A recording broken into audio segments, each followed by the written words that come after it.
देखिए, वो पहले तैयारी से आए थे। ये 1.5 महीना जो है ये तैयारी करता रहा है ना पूरे पंजाब में और बाकी मुल्क में। और ये क्या करता रहा है, हर जगह पे जब ये जलसे कर रहा था तो वहाँ पे फितना और फसाद की बात ही कर रहा था ना, लोगों को उभार रहा था, लोगों को जो है वो पागलपन का शिकार, खुद भी इक़्तिदार छीनने के बाद पागलपन का शिकार, और वही पागलपन जो है वो आगे फैला रहा था। तो ये पूरी पूरी तैयारी से आए थे।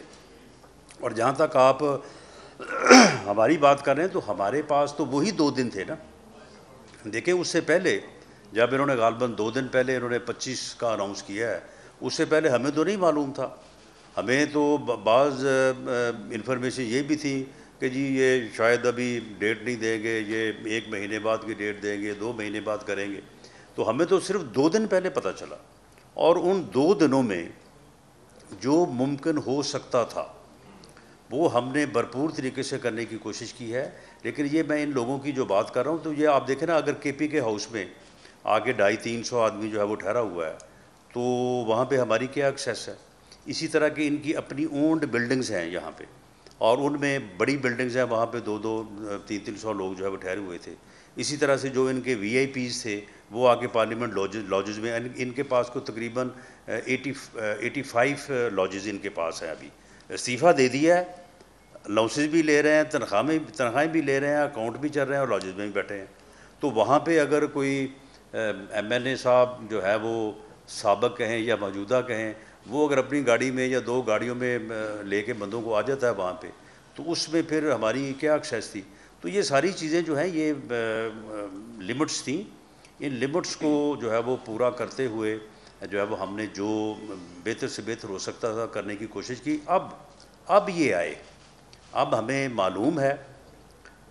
मौलाना असद साहब की बात को बिल्कुल मैं रद्द नहीं करता, लेकिन इनसे माजरत के साथ जो है वो मैं इसके ऊपर यकीन नहीं कर रहा। मैं बिल्कुल इस बात के ऊपर पूरी तैयारी है कि अब ये आएँ।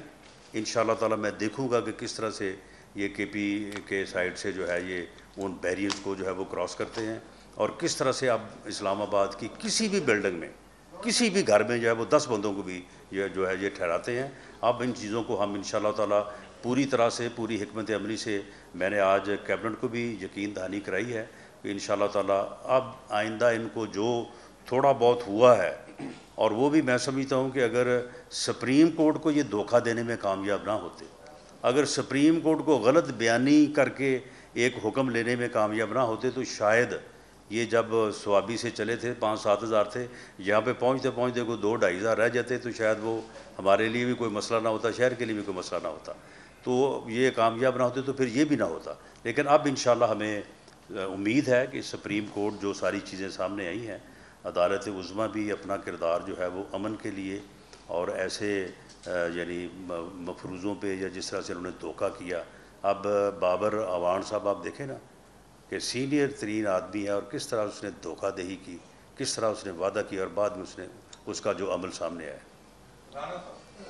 मैं एक जी।